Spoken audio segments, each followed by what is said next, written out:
What's a legacy? People have different opinions and different ideas of what actually constitutes a legacy.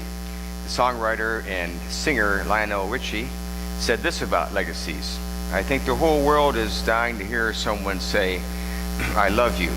I think that if I can leave the legacy of love and passion in the world, then I think I've done my job in a world that seems to be getting colder and colder." Former New York City Mayor Michael Bloomberg said, "If you really believe that you're making a difference and that you can leave a legacy of better schools, better jobs, and safer streets, why would you not spend the money?" Former Arizona Governor Jan Brewer said, "My mother told me that as you go through life, no matter what you do or how you do it, you leave a little footprint, and that's your legacy." And then the legendary preacher and evangelist Billy Graham said about legacies, "The greatest legacy one can pass on to one's children and grandchildren is not money or material things, but rather a legacy of character and faith." Jesus was making this point when he told the parable of the man who builds his house on the rock and the parable of the sower, which I would refer to as foundational or legacy parables. Jesus, in both of them, emphasizes the need for deep roots and solid principles to hold life together with reason and purpose. Both parables are simple and straightforward. The building of one's house on the rock instead of in the sand will enable one to endure the toughest of times and will most likely leave a legacy of faithfulness to core and enduring principles. The same with the sower, who sows his seed on good soil and therefore becomes the bearer of good fruit, unlike the person who sows his seed or her seed in rocky places and ends up with little to show for it. It's kind of like the lessons that we often teach our children about the importance of saving, that we don't just spend our money here, there, and everywhere with little to show for it in the end, but that we set enough aside in order to sustain us in times of need and to share with others along the journey of life, leaving a footprint of ours on earth. These two parables are more instructional than perhaps meets the eye when it comes to what really matters in life. The sower in the good soil and the man in his solid footings speak to the permanent in life rather than the transitory in life. Your legacy always connected more, as we know, to the permanent. Paul writes in 2 Corinthians, "We look not at the things which are seen, which are visible, but at the things which are unseen. For the things which are seen," Paul says, "are temporal. The things which are unseen," Paul says, "are eternal." And so it is to this end that you and I consider the legacy that we leave. And we know that legacies are often more invisible than visible and more permanent than impermanent. Whenever I eulogize a member or friend of the congregation that has passed, I can't think of anybody in my career who wished for me to speak, for instance, about the amount of money that one made. But what was more important was, what did that same person do with that same money? No one wishes to hear of the size of one's home. What's more important is the size of the heart that occupied that home. No one wants to hear about the quality of one's golf game, but what's more important is the quality of the relationships that develop from that same game. And no one wishes to hear about the number of vacations that one took, but what's more important is the number of trips that one took to work at the soup kitchen, or the number of trips that one made to deliver meals, or the number of trips that one made to visit a lonely person in the nursing home. These are numbers that count in the end. These are the numbers that really matter to your family and friends. These are the numbers that matter to God. It's called leaving your legacy in ways that don't benefit you, but benefit others, which sometimes may go unnoticed. Years ago, I volunteered to help a friend in his campaign for election to the United States House of Representatives in Michigan. And my particular job that one day in my volunteer day was to go door to door in a particular neighborhood in East Lansing, Michigan, which is the home of Michigan State University. I was dropping off leaflets and visiting with people if they were home. As I was walking alongside an apartment complex, I heard a window open and a voice calling my name. I had slight remembrance and recognition of the man, but didn't connect in my mind who he really was. And then he said to me that he would never forget the kind words that were said about his mother in the eulogy that I delivered at his mother's funeral services.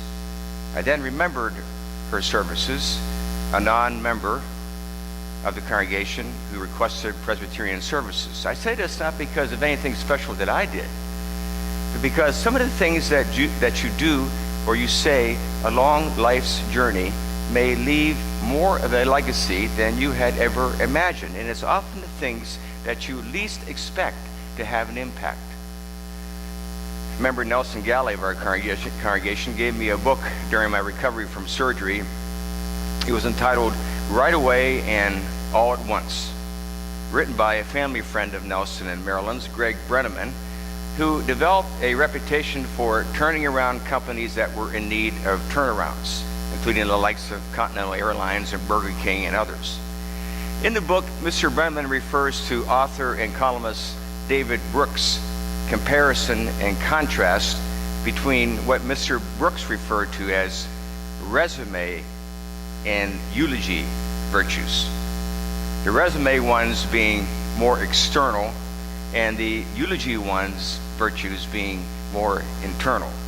The resume ones being more promotional in nature and the eulogy ones being more peace-loving in nature. Mr. Brooks went on to say that about once a month he runs across a person who radiates an inner light. These people can be in any walk of life. They seem deeply good. They listen well. They make you feel funny and valued. You often catch them looking after other people. And as they do so, their laugh is musical and their manner is infused with gratitude. They are not thinking about the wonderful work that they are doing. They are not thinking about themselves at all. He went on to say, when I meet such a person, it brightens my whole day. But I confess I often have a sadder thought. It occurs to me that I have achieved a decent level of success in my career, but I have not received that generosity of spirit or that depth of character. Harkening back to the parable of the sower and the man who built his house on the rock. The depth of character that is produced with a life anchored in Christ, which will lead to the satisfaction of our desire to leave a legacy. My wife Jennifer, in cleaning out some closets here today, came across one of my old books entitled Pastures of Heaven by John Steinbeck, which she started to read. I said that, didn't recall reading that book. Then she pointed out to me that the page numbers I had written on the inside cover of the book and the corresponding underlined paragraphs in that book that I thought to be particularly meaningful, which indicated I had actually read the book. She read to me one of the sentences that I had underlined, and Steinbeck wrote in this sentence, after the bare requisites to living, man wants to leave some record of himself. He wants to leave proof, perhaps, that he really did exist. This deep desire is in everyone. You know, it's kind of like going to a wedding or to a funeral or staying at someone's bed and breakfast and making sure that you sign the guest book. You want to remove any doubt that you were actually there. The same could be said for life. There is a deep desire to remove any doubt that you were actually on this earth for a certain period of time. The problem is, it's not as simple as signing the guest book. If you and I are interested more in leaving something behind after we leave this earth than we are in leaving nothing behind, then it is time to get to work on the eulogy virtues, more so than the resume ones. The temptation is to promote ourselves more than we promote the values and virtues of our faith.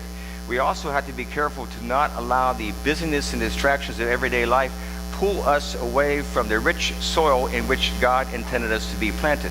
David Brooks says that when there are 1,000 choices and distractions, then life can lose coherence and direction if there isn't a strong internal structure.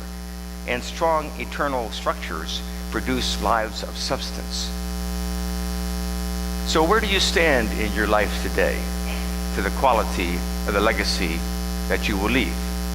The great 18th century English writer Samuel Johnson wrote about his own profession. It's always the writer's duty to make the world better. And as fellow Christians, I believe that we would all argue that it's the Christian's duty to make the world better. And once the platform's solid and the foundation is secure and the seed has been spread onto good soil, we can do just that.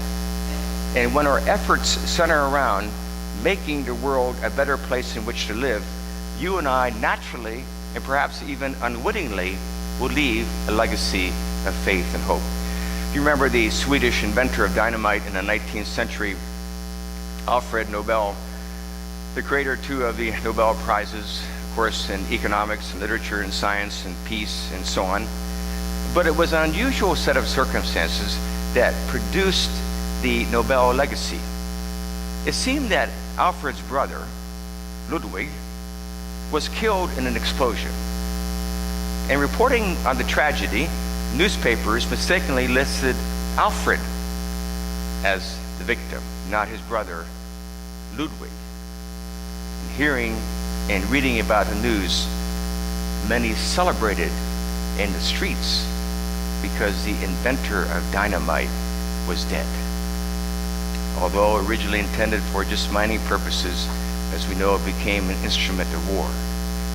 How saddened was Alfred Nobel to see the reaction to how people viewed his death, that he became determined to leave another legacy, and that would be the Nobel Prizes. Encouragement for others to write great thoughts, to eradicate disease, to make people's lives a little less difficult, to pursue peace. A legacy that has lasted until now, and we have every reason to believe ad infinitum. And so it is. When we consider the legacies, we remember again, Mr. Brenneman in that same book to which we referred, also said that his uncle, Eliel Joost, inventor of the unloading auger, back in the late 40s, I believe, which unloads grain from farm combines, which led to the development of Heston Corporation in Heston, Kansas, a large manufacturer of farm equipment. Mr. Brenneman asked his uncle, Uncle Lyle, what were you put on earth to do? His answer, Greg, I was put on earth to mechanize farming, to make it easier for farmers. Period. End of statement.